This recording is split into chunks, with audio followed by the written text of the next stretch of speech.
from To Keto LLC. It's Keto Woman Podcast with Daisy Brackenhall. Hello, Keto lovelies. I'm Daisy Brackenhall, and I've spent most of my life struggling with my weight and confidence, and have always had a difficult relationship with food. Even when I finally got to my target weight, after weight loss surgery and eating low carb, I couldn't maintain it and I was miserable. Keto has given me the freedom to fall in love with food again, without the constant gain, loss, guilt, virtue cycle of before. Health and happiness is where it's at now, running on fat. Welcome to the Keto Woman Podcast. Each week I'll be chatting to inspirational women, maybe even the odd man, to discover the secrets to their success so that I can share them with you. So what is keto? Keto is a way of eating that enables you to switch your body's main fuel source from sugar to fat. Who doesn't want to be a fat burner, right? But how do we achieve this? A great place to start is by keeping carbs to 20 grams or less per day. So things like leafy greens and above ground vegetables, plus some nuts and seeds, and the incidental carbs you find in things like dairy. Moderate protein, scale to your lean body mass, and then fat to satiety. Once you're in the swing of things, you can tweak it to suit you. Make your own personalised keto. I'll be asking my guest each week what their keto looks like to show you just how flexible and fabulous this way of eating can be. I'm not a doctor, and most of my guests won't be either, so we can't give you medical advice. It's always best to work with your own doctor because they know you and your medical history, and so have access to the bigger picture. Thank you, Louise Reynolds, for supporting me and this podcast by making a pledge at my Patreon page. Do you want to hear your name here at the top of the show? Are you enjoying this podcast and would like to help me make more episodes? Then head to my Patreon page at patreon.com/Keto Woman, or hit the support button on the Keto Woman podcast website. It means a great deal to me, and you will get to headline the show just like Louise did today. This week's extraordinary woman is Annette Bosworth Md. Annette is an internal medicine physician based in Sioux Falls, South Dakota. She has over 19 years of experience helping patients overcome long-term chronic conditions through lifestyle adjustment, preventative medicine, and other therapeutic paths. She's been mentioned in media outlets ranging from CNN, Time, US News and World Report to Fox News. In addition to medicine, she loves speaking at town halls, jails, churches, and universities. From politics to mission work, she lets her faith lead her to the next chapter of life, always looking for teachable moments. Along with her husband, she savours the adventure of raising 3 energetic, fast-growing sons through debate, wrestling, music and theatre. She fights for the underdog and encourages patients with chronic health problems to fight it any way you can. Ketones for life. There was just too much to cover in Annette's story to cram into just one episode, so we are taking 2 weeks to tell it all. I'm sure you can't wait to get to hear the rest of Annette's story, so without further ado, here is part 2.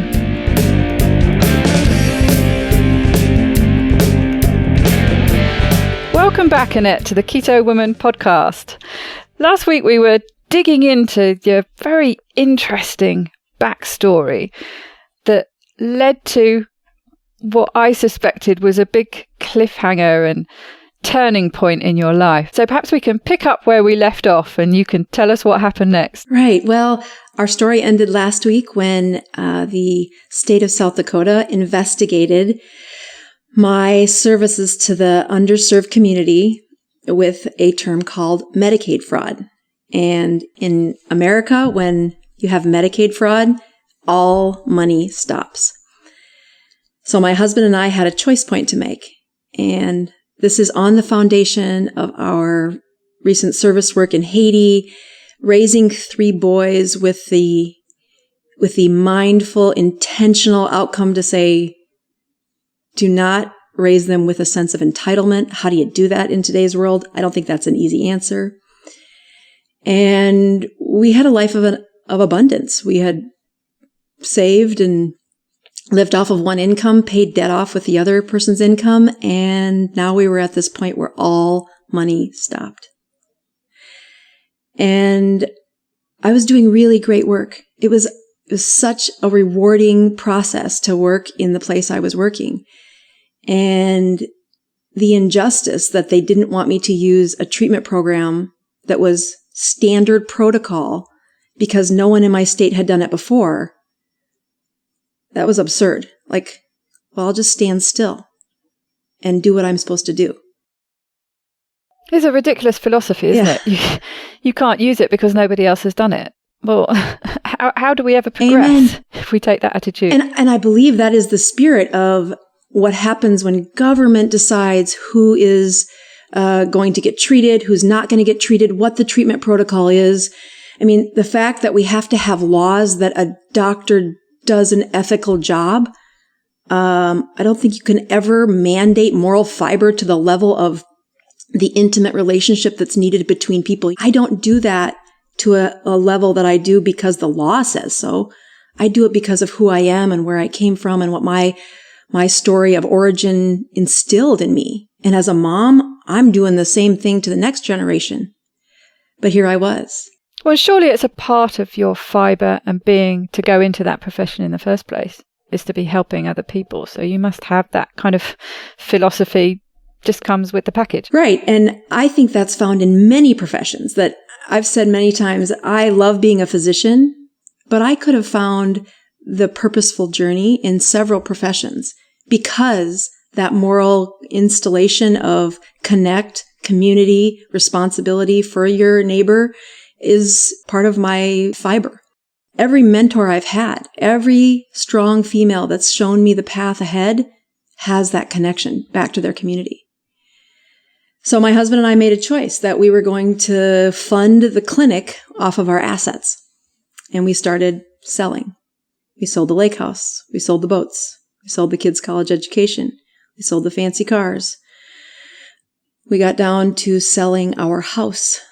And we moved into a donated RV in the middle of November of 2012. Wow. Yeah. Bit of a change. Right. So here's like, what's an RV? 120 square feet, maybe.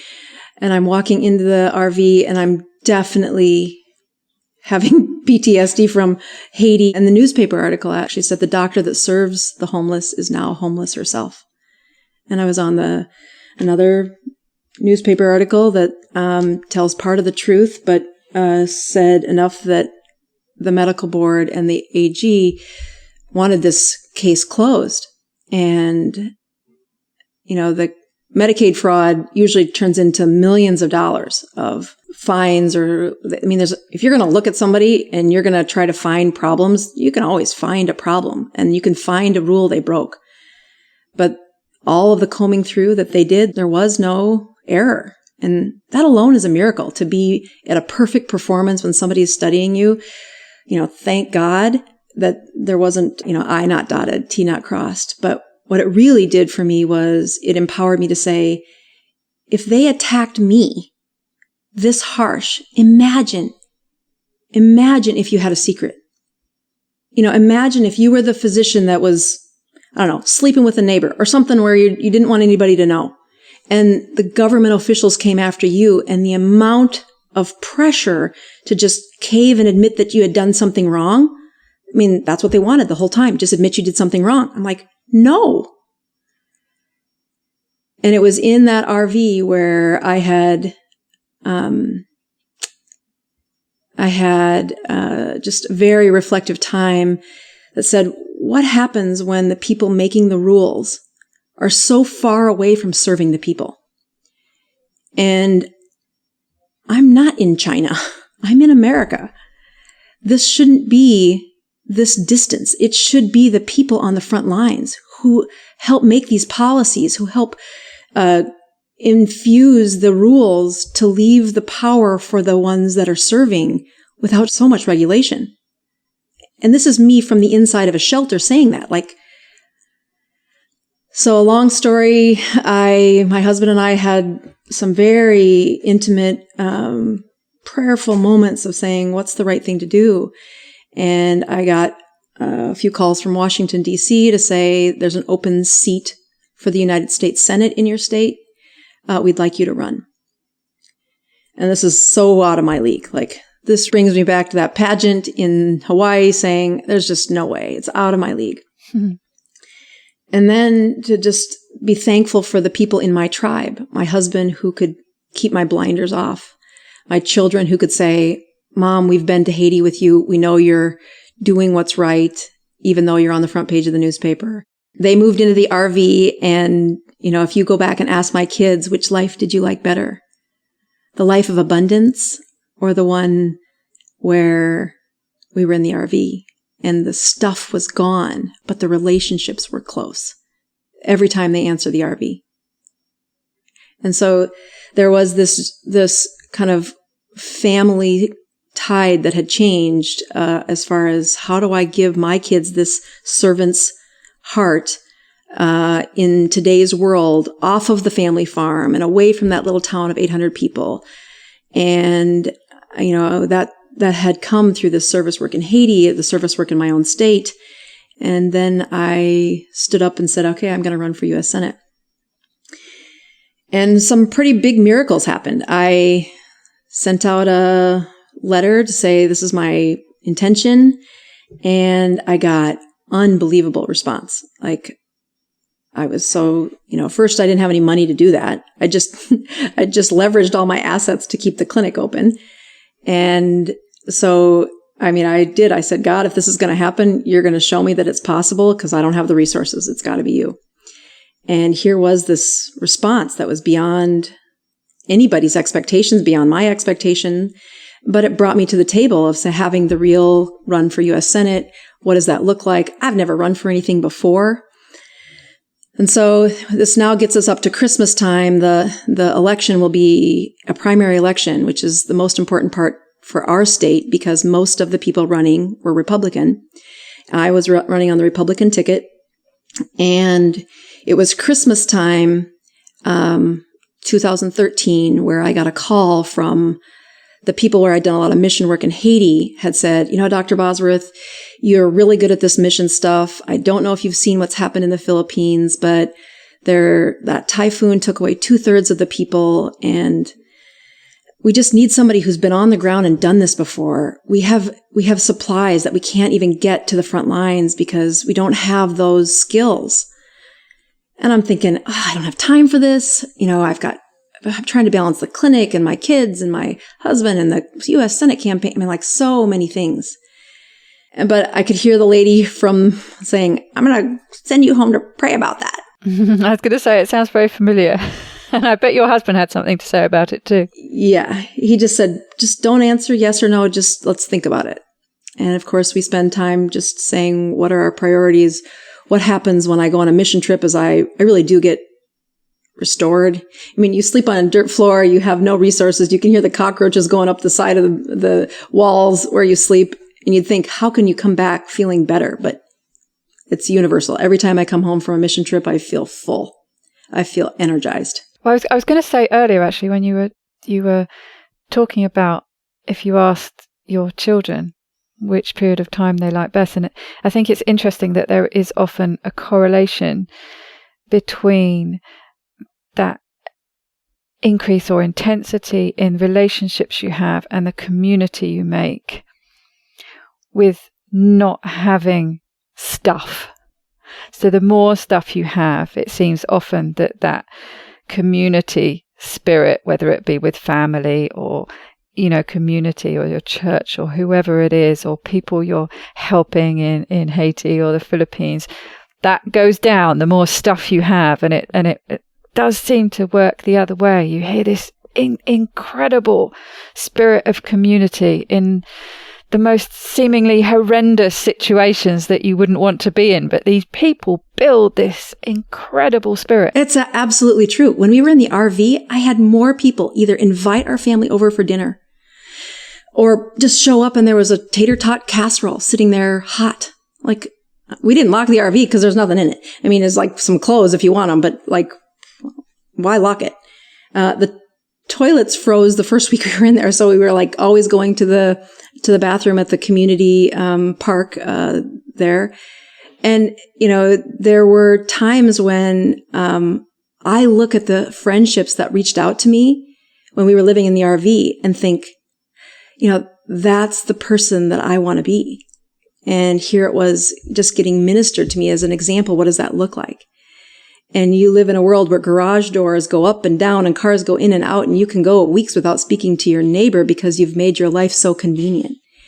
And it's almost like in the inconvenience is when your intimacy and your vulnerability kind of peak to give you the fullness in your life. Your life becomes enriched in situations you just wouldn't expect it. Mm-hmm. So I'm guessing you went to the Philippines. Yes, we went to the Philippines. And right before we left for the Philippines, we did something very important in a campaign. We put out our petitions. And petitions are these pieces of paper that you need to collect. You need to get signatures of folks in your party. They need to be registered as voters. And you need, in our state, I needed 2,000 signatures, which might not sound like a lot for other states, but in our state, we're very sparsely populated. So there's lots of distance between people. And these signatures are gathered in the 3 coldest months of the year. So January, February, March is when they're gathered. So it's a struggle to get, we would be standing outside of a ball game with our clipboards saying, are you a registered Republican? You don't have to vote for me. I just want to get on the ballot. And gathering 2,000 signatures, it's not easy. It's a lot of work. So again, right, you need that community to help you with that effort. Mm-hmm. So as soon as I was headed to the Philippines, I sent out an email to my patients saying, I know some of you don't agree with my choice to run because they all were seeing the loss of their doctor, but I feel this calling and I would ask for your support. Please come sign my petitions.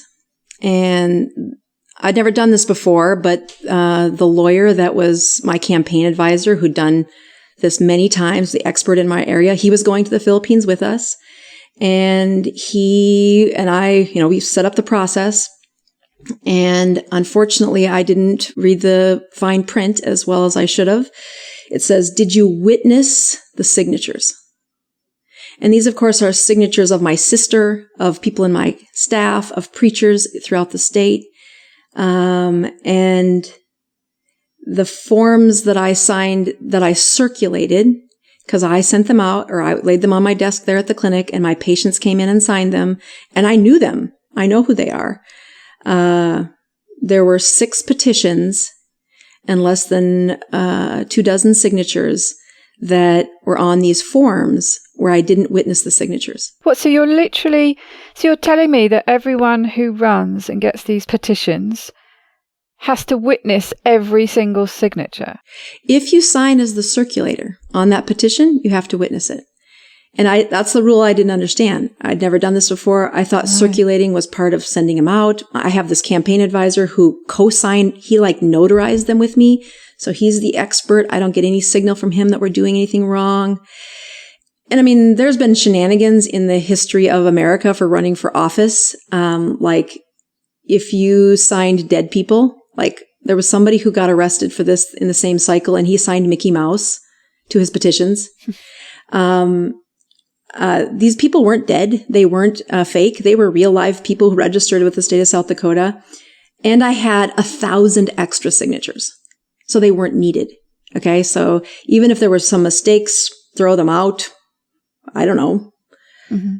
But this wasn't a problem until the first quarter of the election comes in, and here's this newbie on the scene, and timing is everything. It was this week where the opponent that I was running against had just made national news for his commercial that talked about family values, but was using stock photos of a family. And so the incongruency there. Mm-hmm. And then I had raised like $760,000 in that quarter. And the average campaign contribution was $45. So in America, you have to report it when they're over 200. So here are all these donations of unreported names because it was the grassroots. That's what that looks like. And my opponent had 720,000, and the average size of his campaign contribution was 10,000. So he was getting him from the big facilities and I was grassroots, and he had this negative commercial, and his influence over the politics in our state, that attorney general that had done the investigation on me was suddenly investigating every petition, and black vans were showing up at churches saying, don't you know that I run that 501c3 offer you have to stay as a nonprofit?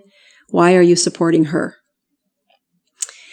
And what happens next is I'm going to fast forward. On election day, I was arrested for 12 felonies, charged with 12 felonies because I didn't witness 6 of these petitions. So perjury is the word they used, where I lied. That's what that word translates to. And then the second 6 felonies were for submitting these falsified forms to the state of South Dakota. And never in the history of the United States of America has anyone ever been arrested for election violations to this felony level times 12. And of course, it makes national news. You still can't Google my name without finding the half-truths that end up there. I have all these campaign advisors saying, you're going to be fine. This has never happened before. They usually get a $100 fine, $150 fine if they write a fake name down. These were all authentic people. This will never turn into, maybe you won't even get a grand jury to agree. It's such a ridiculous claim. Well, yeah, exactly. It's they're just trying to pick on something, some little loophole that they can find. There were no Mickey Mouses to find. Yeah, within days, I'm indicted. And so now we have a trial. In the state of South Dakota, finding a lawyer was a nightmare because the top lawyer, your attorney general, was very, very controlling. And I had rocked the boat. I had run for U.S. Senate without anybody's permission. I did this because I wanted things to change. I wanted the conversation to change. And medicine had turned into a conversation of, is it covered by your insurance, instead of, is this what's right for you? Which brings back to this ketogenic diet. The fast forward, 1.3 million in legal that year, another repeat balance the following. The amount of money it took to sustain and pay off bills was out of this world. And I get a trial in May of 2015. And instead of it being in my hometown, it was in the attorney general's hometown. And so I got a guilty verdict for 12 felonies. I was sentenced to 24 years in prison. Gosh. Yeah. And so you get 30 days after you've been found guilty to be sentenced. And, nothing's gone right. Nothing's gone right since the moment where I started getting investigated. So I have people saying it's never going to happen. It's never going to happen. But I can't believe anything anyone's saying anymore. And I have 30 days to close up my practice. Because if you if you know you're going to transition away from your medical practice and you don't provide the transition, there's rules against that, So here I was scrambling to get all patients seen and transferred. And I drove into Pierre, South Dakota to get sentenced. And I said goodbye to my kids for certain that this was going to turn out with. And here I was, standing in front of a judge. My mind couldn't slow down. My husband's heart is broken. My heart's broken. And 24 years in prison. And then he said the words, but we will probate it with 500 hours of community service. And what that translates to is, I see that you serve the poor. I want you to serve the poorest people in South Dakota. And I need 500 hours, which is a lot of hours, but I didn't care. It was not in jail. That's all I cared. And so I walked out of the courtroom, never having expected that was what I was going to get. And I heard the words from my husband saying, we can find an opportunity here for you to restore. Because in that time, the stress was unbelievable. I talked to people about their cortisol levels, and I don't even want to know. In the time from when I ran to when I got sentenced, I think I put on 40 pounds. The next year of living on the road, serving people in Pine Ridge, which is one of the poorest counties in our country, It's an Indian reservation where they needed a doctor, and their jail was filled with people who needed a physician. So I did that for this 500 hours of community service and several other organizations within that community, educating them on brains and addiction. And it is what I did, but I put on I was 70 pounds heavier. And during this whole time, we are appealing to the Supreme Court, saying we think the Attorney General abused his power. We think this is an injustice. And so by the end of 2016, we've submitted to the Supreme Court, and they made a ruling on my case in the summer of 2017. So we had to wait forever for the Supreme Court to make a decision, which isn't like a big deal. Time is what that happens in a Supreme Court ruling. But during that time, the medical board said, she's got 12 felonies. You can't be a doctor.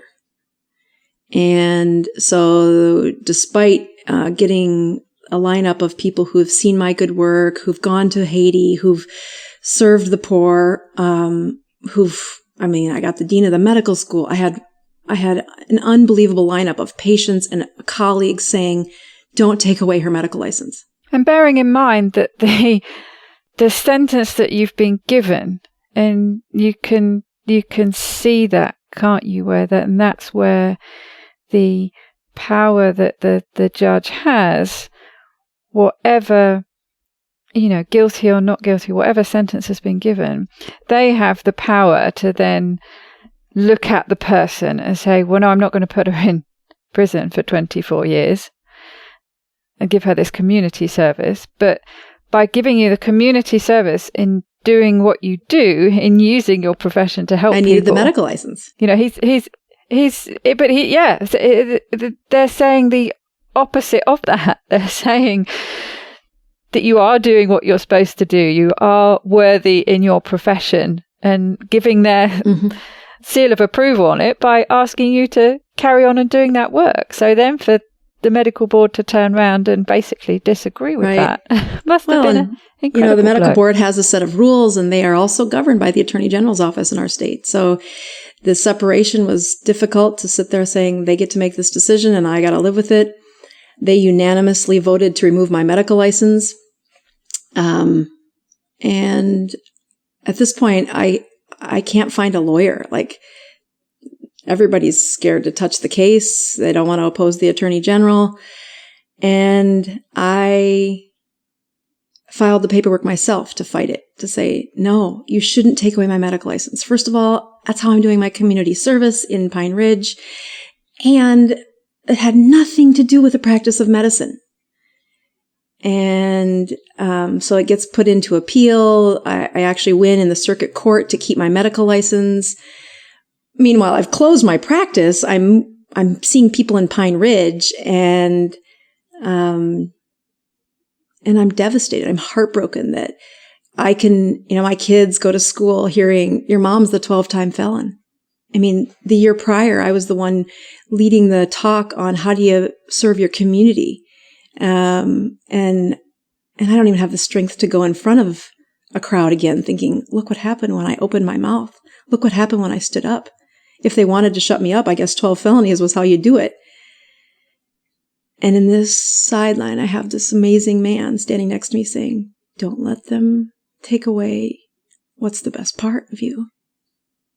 And I just can't be thankful enough to say, what if he wouldn't have been there? What if he would have given up hope? And I think there's a gift you get to give your kids, is the example of the life you live. And, being a good doctor was what I was hoping they were seeing. But they didn't see me be a doctor. This was the closest they saw was when we were in Haiti. They saw me get up and go to work every day and hide behind HIPAA and the protections and the rules. And that wasn't what I was trying to show them. And when you watch the journey of how low I got in that year and a half, I was almost thankful that I could go 600 miles away to serve this community. So my kids didn't have to see how down I was, how sad I was, because that resilience was broken. And then in the middle of all that, my mom So it's 2015 and I'm driving back and forth to this 600 mile away destination. And I listened to a podcast by Tim Ferriss, and he's talking to Dom D'Agostino. I'm a lifetime learner. So, if I'm going to drive all this way, if I'm going to have time away from my kids, I feel valuable if I've learned something, and I'm looking for any way to feel valuable again. I can't hardly see the person in the mirror as somebody valuable anymore. Sorry. So I hear this podcast of Dom D'Agostino. I've never heard of him before, but I do like how Tim Ferriss has taken his struggles and made a podcast out of it. And how do you life hack out of being stuck? And he really has. So here he was interviewing this man who's a bodybuilder, who's a metabolism health expert, and he's talking about ketones and cancer. And that wasn't the part that got me as curious as the information about ketones and brain health. And as I said on the first part of this, that's really the tapestry of my clinic is we collect broken brains and we fix them. And I don't think it's an accident to see that my brain was broken. I couldn't save myself, but I couldn't not listen to what he was saying, well, this is pretty good evidence. This is like anti-seizure data that I know I've heard this somewhere, but I can't quite find it in my cloudy brain of how did I learn that? Why would I know those words?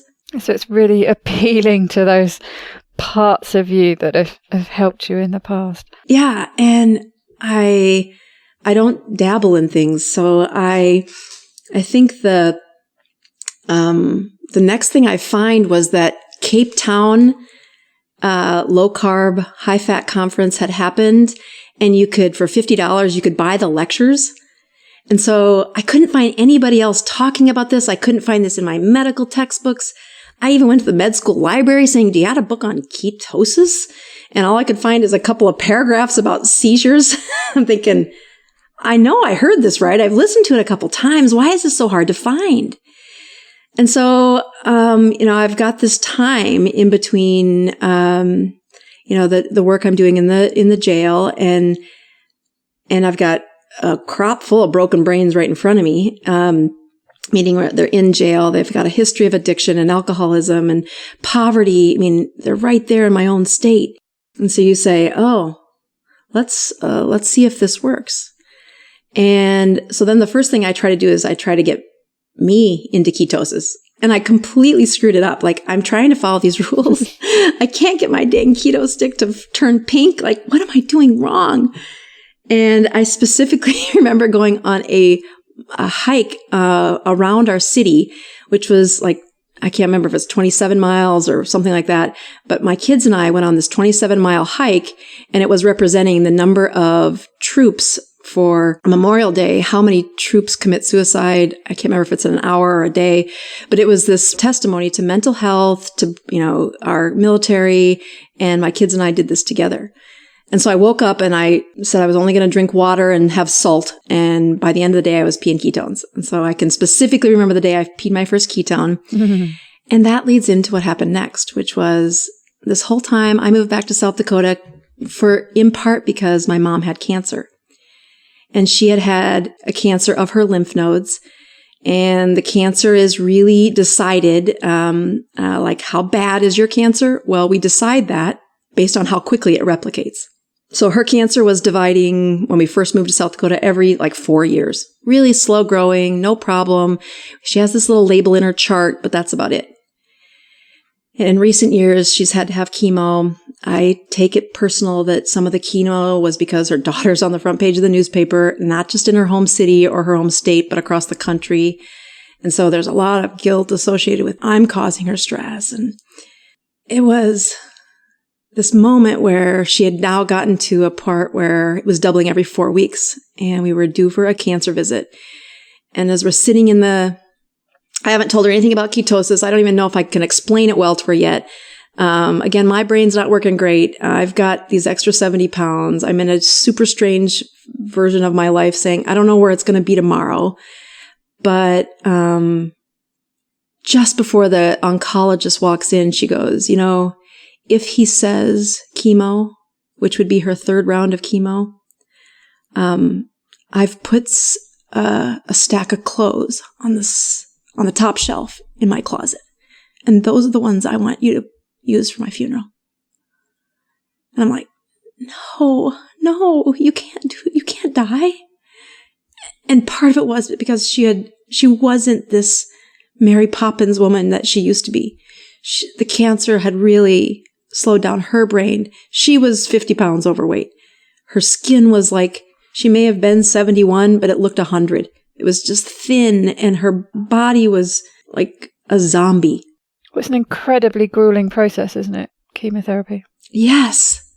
And so, of course, the doctor comes in, he says chemotherapy. And she doesn't quite have the strength to tell him that she's not going to do it, but she takes the pink slip of paper, and you're supposed to take it down the hall and get signed up for chemo. And as we're walking down the hall, I ask her, Mom, do you trust me? And she says, with all my life. I said, let's put off chemo for 6 weeks, and I want you to do this with me.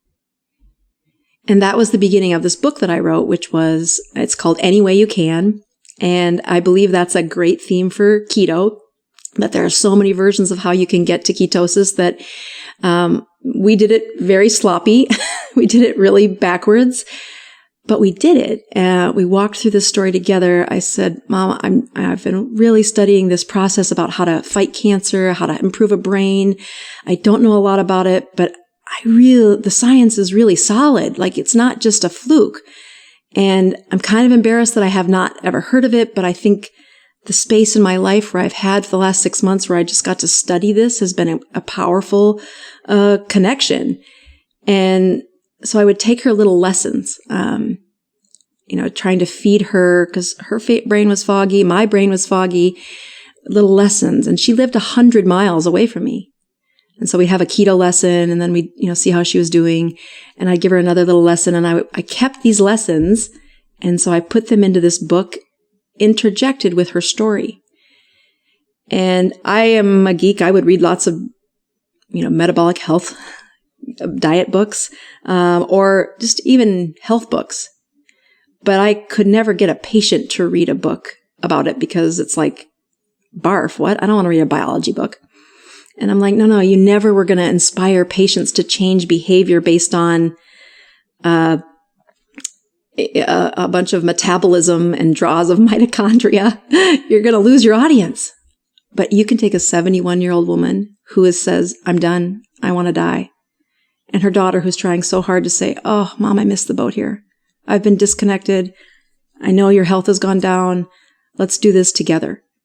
And this story where she should have died like 4 times, like I called my siblings and said, guess what? This is it. This is for real. You just need to be prepared. There's no way she can live through these next 4 days. And through the power of how profound the ketogenic diet is for anti-inflammatory effects, in conjunction with really aggressive medical care. I mean, she had a team of physicians who did not know she was in ketosis the whole time. I wasn't brave enough to tell them that. But the book talks about how she's 71.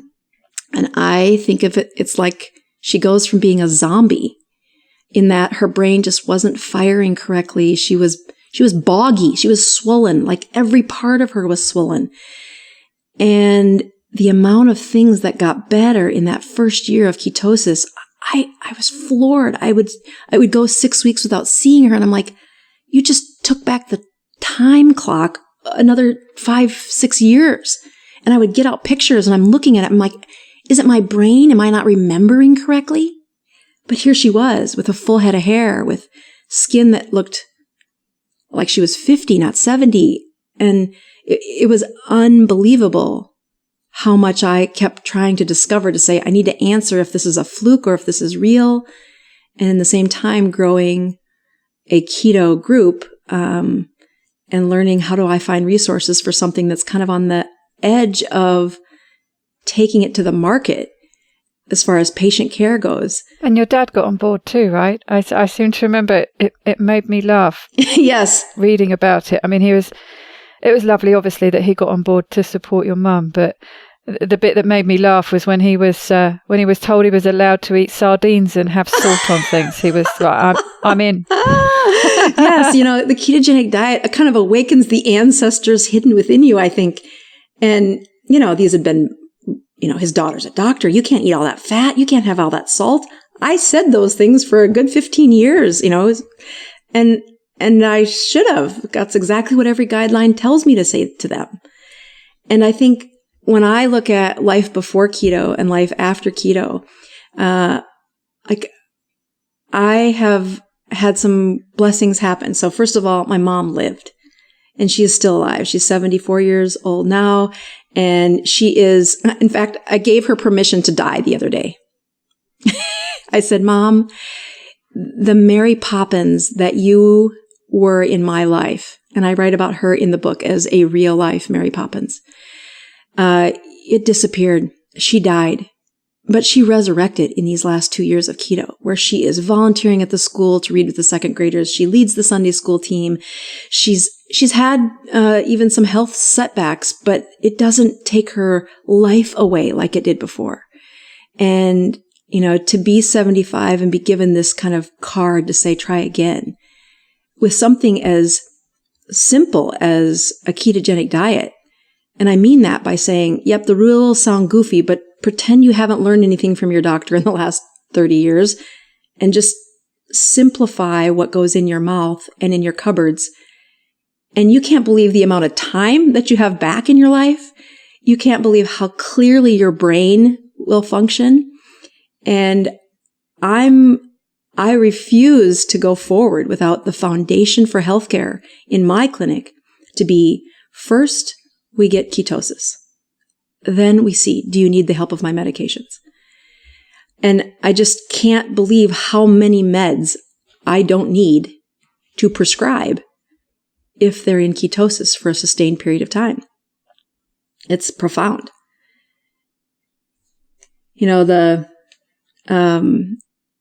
The journey since that super low time has also been kind of coming full circle to say, stay in the moment, try not to put your blinders on, try not to look too far ahead.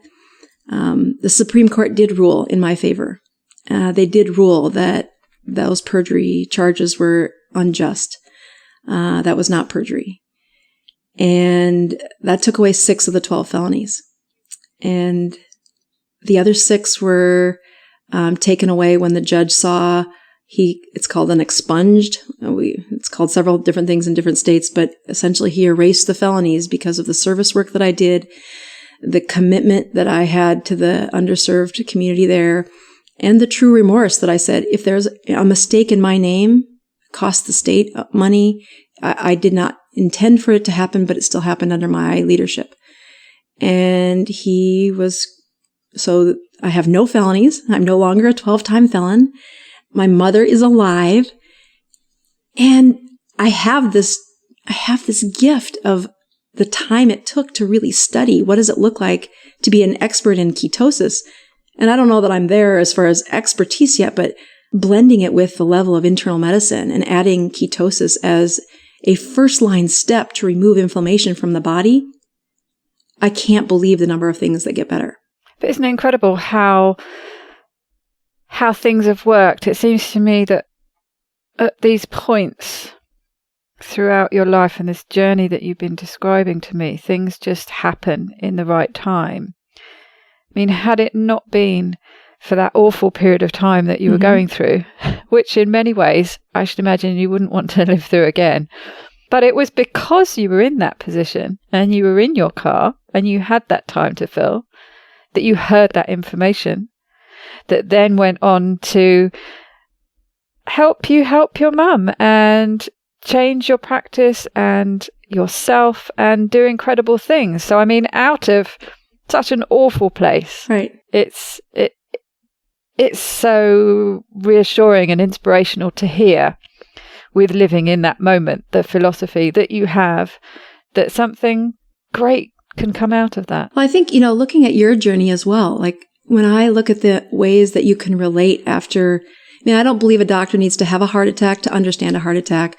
I don't believe it, you need to have chemotherapy to understand it. But I do think there's a connection to say, take your own valleys in life and connect. I mean, go back to the time where you were struggling to say, do I do this gastric surgery? Do I not? And just imagining how difficult, I've heard you talk about that on other podcasts, saying, is it the right thing? Did I have the right doctor? Was I allowing them to invade my body and do surgical changes that were going to be permanent? And to just know that the soup that your brain had to be in, I mean, you say, oh, make sure she has a good friend next to her, helping her think, walking with her through that. I mean, when your valley was low, it's hard to make good decisions. And as I look at what I like to invite into this ketogenic journey, these decisions about your health are really important. And the brain fog that happens to people, even it's not as dramatic as mine, but I mean, my mom's chemo brain and I would say obesity brain definitely impaired her. And I mean, can you talk a little bit about when you were in that moment of saying, who helped you make those decisions? Interesting. Certainly my mother pushed me to asking the doctor about the weight loss surgery. It wasn't something I'd considered. I thought it was, I had heard about it, but I thought it was something that, that you had to have done privately. And she said that people were having these operations done on the NHS and to talk to my doctor, which is what I did. And it just kind of went from there. I guess in a way I did hand that decision over to other people. I suppose I was so desperate for an answer. Mm-hmm. I'm like you in that I would love that black and white. Right. And it seemed like, well, this is the answer to all my problems. This will fix everything. And I've spoken about it a bit before, where you put the blame for all your problems on your weight. Right. So there was me, twice the size that I am now. And I just thought, if I lose all this weight, everything will be fine. All my problems will go away. I'll be the happy, confident person I want to be. All my relationships will be great and everything will be wonderful. And so, yes, if somebody's offering me this solution that seems not easy, obviously it's not an easy decision to have surgery, but it seemed like the best decision I could make at the time. And so I went for it. And the original surgery wasn't a good decision because it was the band, which I'm sure you know. Yes, I can see the expression you're making, and that's the expression I make and say the band should be banned because it's an awful thing. Long story short that people have heard before, but I ended up with the gastric sleeve, which has actually worked very well for me. And I don't know if I could go back. And because people have asked me, if you could go back and do it with keto and intermittent fasting, for example, as many people do, and I see incredible inspirational stories. But I don't know if I could, because like you say, when your brain is in a particular place, right? I think the way out for me at that time was the help that it gave me and the momentum it gave me, but it only takes you so far. Mm-hmm. And then you have to start falling back on other things. And I think it was a combination of the surgery, of finding low carb and then keto. And to that, I have a person who I met online to thank for that, who pushed me, who challenged me when I was saying things, when I was talking about good carbs versus bad carbs. And she said, hey, you're talking a load of rubbish. But don't take my word for it. Go and look at these sites and read the science. And then come back and we'll have a conversation. And that's when I started on low carb. And then she again, when I'd hit my target weight, but then things went off the rails. And she then pointed me to keto and to the two keto dudes. And, you know enough about me to know how much that changed my life. But I think that's where that brings, this back full circle is I look at, those moments where these decisions, patients come in and, I've got a 20-minute or a 40-minute slot for them to fit into these really intimate personal decisions. And I contend that the next chapter in medicine that I do will not be done that way. That if I could go back to your pre-surgical version and say, yep, you do have these options. Here is one of them. It is surgery. And here's what the consequences will be from now 10 years from now, 30 years from now. And they're very real. I buried another patient in the last week who, as much as you chirp about obesity and sleep apnea, he couldn't say yes to the things that he should have said yes to. And you say, well, how can you help them? And I contend that it goes back to that community of 800 people and what that taught me, which is you have to be in relationship with people to change behaviors that stick. One of the things that I hope my book does is it isn't a sciencey book. It is a book that's about a story of a heartbroken daughter and a mom who wants to die. And then watch what happens when we say, let's do this together.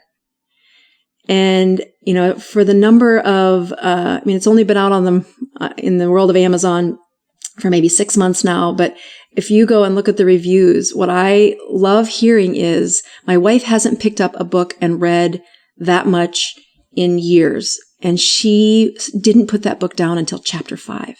It just sat there and read and is so interested in how to change these behaviors. I think that's what works. So that's what holds it together. So you've got this really fascinating story. You've got a really gripping story that you want to follow, but then you interject it with that information in a very easy and palatable form. And nice little snippets, right? I'm going to give you some science here, but it's just going to be on one page and it's going to be easy to understand. And then we're going to go back to the story and we're going to talk a bit more about that. And then I'm going to give you some more information when it's relevant. And it works well. It's easy to process. Right. And I think that one of the things that I've tried to plant some seeds around in my recent chapter, and in fact, I got this idea when I was at Keto Fest, that the tribe that the two keto dudes have created is powerful. Like, I send patients to that podcast before I send them to the pharmacy, because you need a tribe. You need to know you're not alone. And I contend the next step is start a little keto group at your work. I have taken those little science lessons that are in my book, and I put them in like 4-minute videos on YouTube. Or I think the longest one is 8 minutes, or maybe it's 10 minutes on YouTube, to say, no, each week you get together, you listen to that little video, and then you check in. How are you doing? Are you losing weight? Are you stalled out? If so, send me a message on that video, and I will answer your group saying, here's what I would do. Here's some, I can't substitute for medical advice, but I can teach you about ketosis in all the safety, saying, no, we're helping people get healthier. And I think that is the first and foremost job of physicians, is to be well versed in the least invasive way to help them, and then be the seeds that allow these tribes to form. And I have a couple people who say, no, I could never be a keto leader.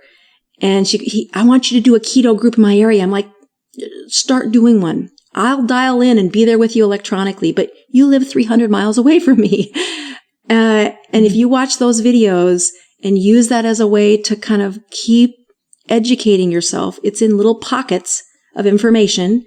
And I think if there would have been a keto group for your life, even afterwards, like the number of patients that say, Doc, I lost the weight, but now I realize I have some, emotional needs that I just thought that I was nourishing with my food.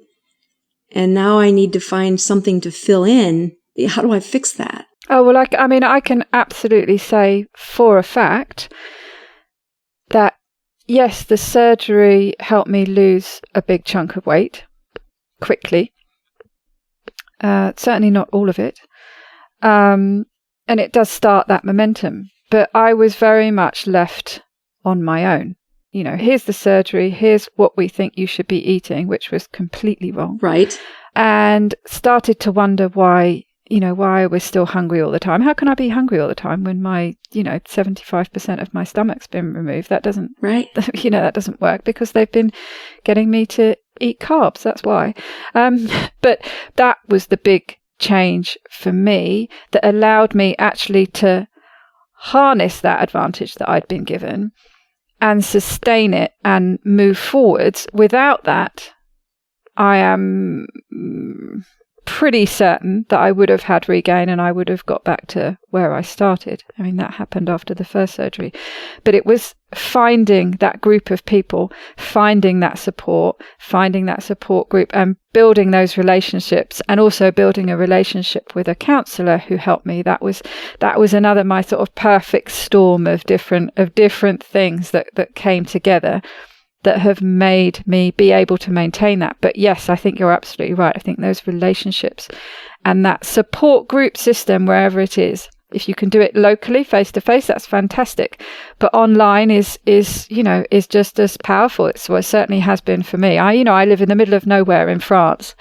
So my online group has been my support, and has been why I've been as successful in keeping that weight off as I have. It's real. So yes. Daisy, your story is so common, though, that there's a chapter in that book called The Dangers of Gastric Bypass. And what I most get angry about is they take these patients whose brain is not working right. It can't be with by definition, they have to be like 150 pounds overweight or 100 pounds overweight. So just start with that. Oh, yes, they absolutely sit there. They get you on the scales.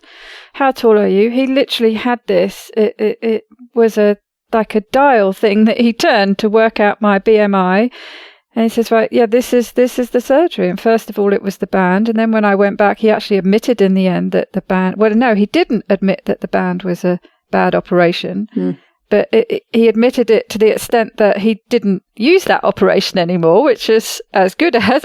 But when I went back, I wanted the most restrictive possible. I went in there saying I wanted a gastric bypass, but he turned it. This is your BMI. This is the operation for you, gastric sleeve. And end of. It's very much just by the data. There was no, although they get you to put together a dossier where you do talk to a psychiatrist for half an hour, but that's it. Yeah. But yes, it would be lovely to see, and I'm not saying take away weight loss surgery completely, but it would be lovely to see people go into a program where they were put on certainly a low carb, ideally a ketogenic diet, and had some emotional support for a given period of time, and telling them, right, at the end of this, 6 months, we'll talk again about the weight loss surgery. And if we still think together, you and us, a group of people helping you, that it's the right decision, then we'll do it. But I do wonder how many people would say at that point, oh, actually, no, let's just carry on doing this keto. So I have a couple of great stories that give me the reason why I hear what you're saying. And that's the dream. And again, I feel like it's forging a path because I don't know how this works, because that doesn't cost much. In fact, you can use YouTube videos and a couple people saying, I just need a friend to walk through this with me. And you create these little tribes of support system.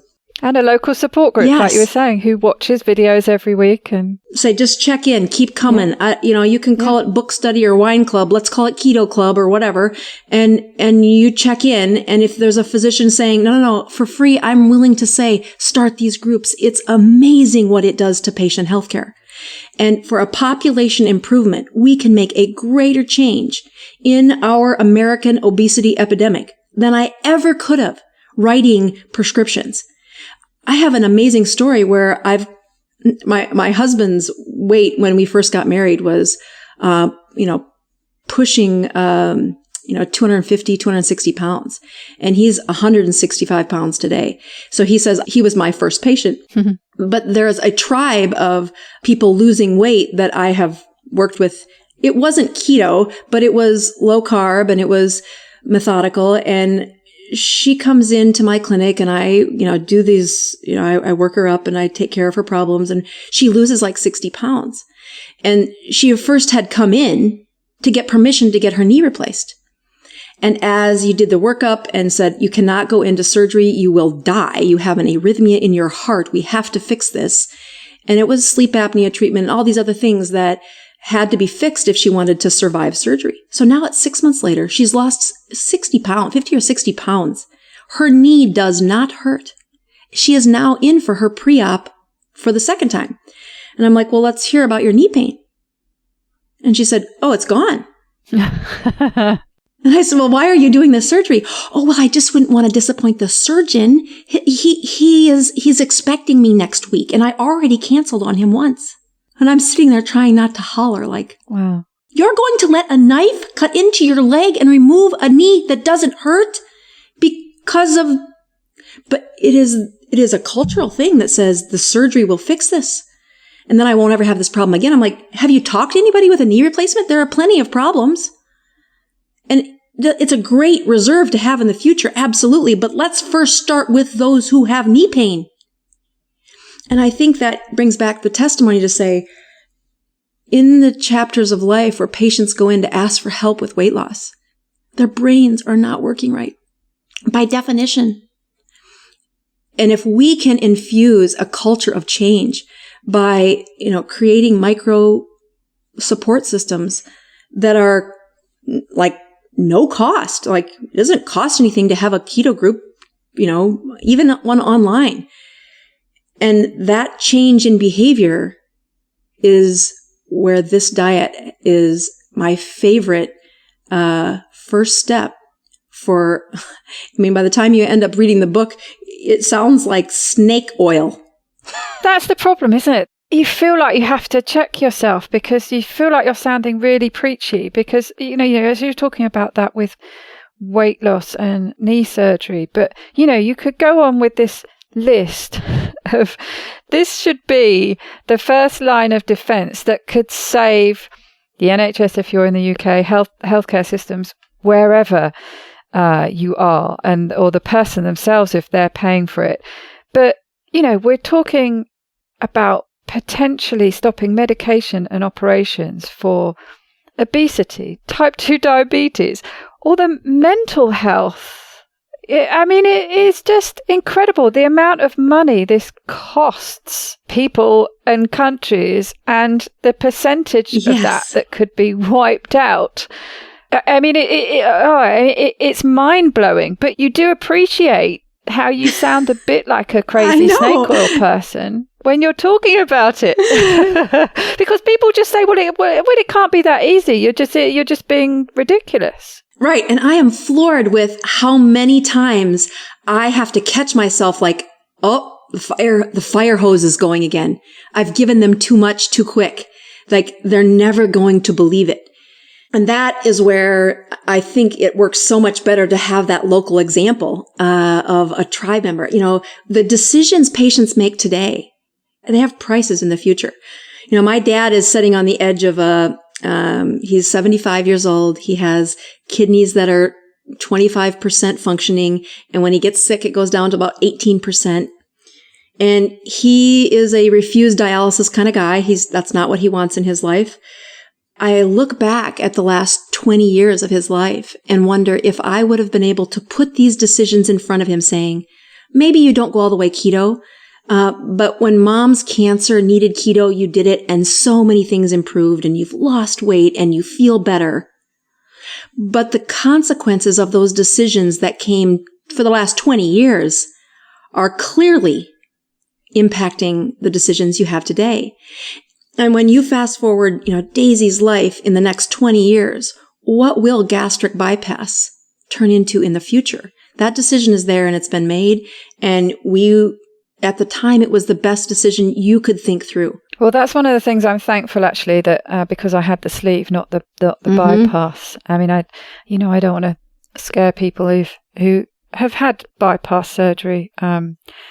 But I know the surgeon advised me at the time. He said, "No, you're too young and you're not heavy enough for me to go that drastic. This has, fewer lasting issues and fewer problems." But I could see from what he said that he was concerned about bypass surgery, and then it was something that you only did if you really had to. So.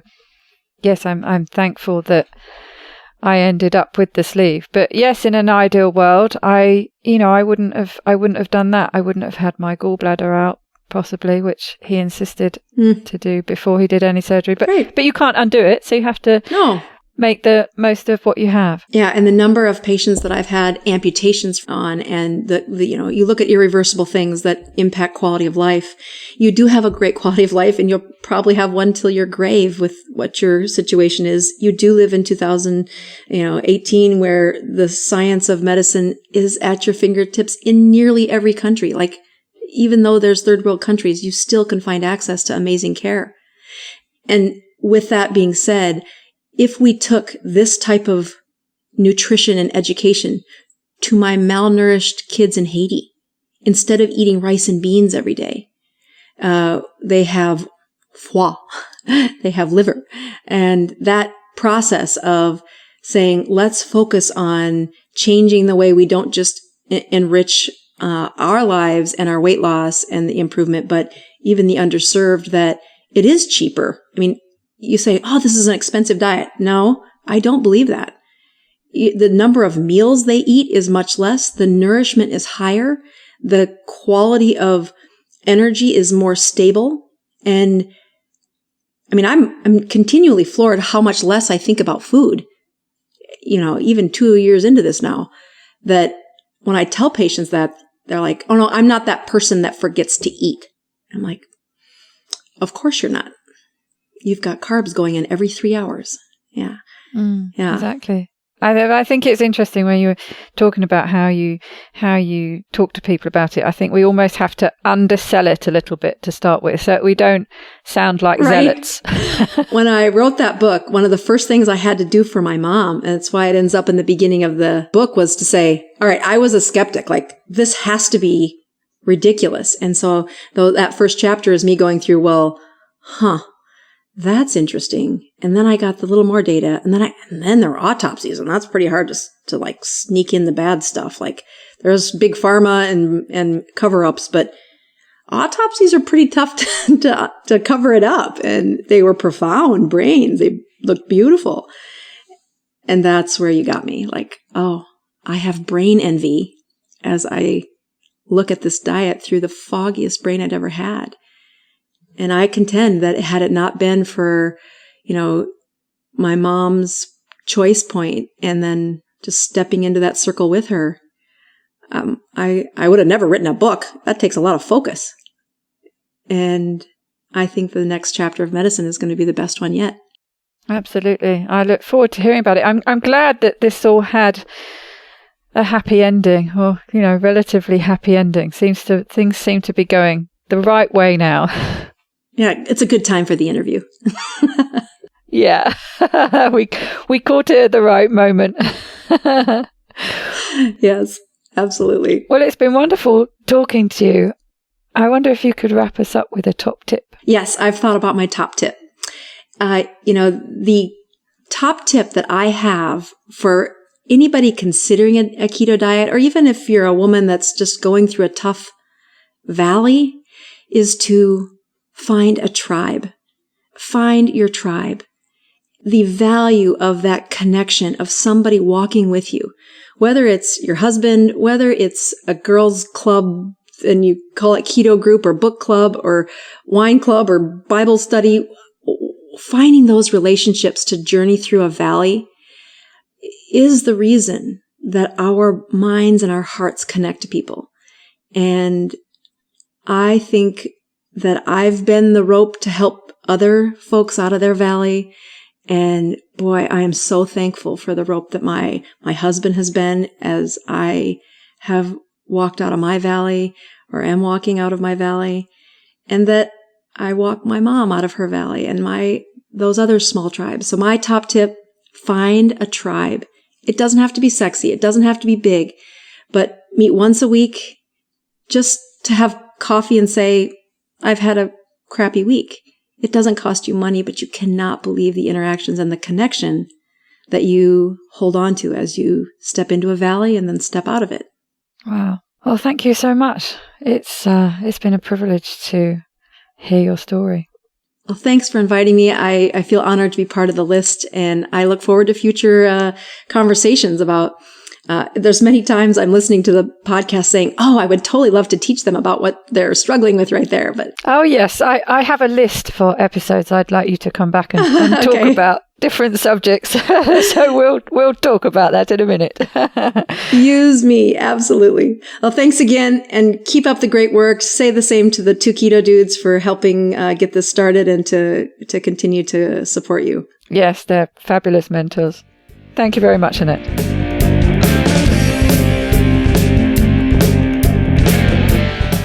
To get the resources and links from the show, please go to ketowomanpodcast.com.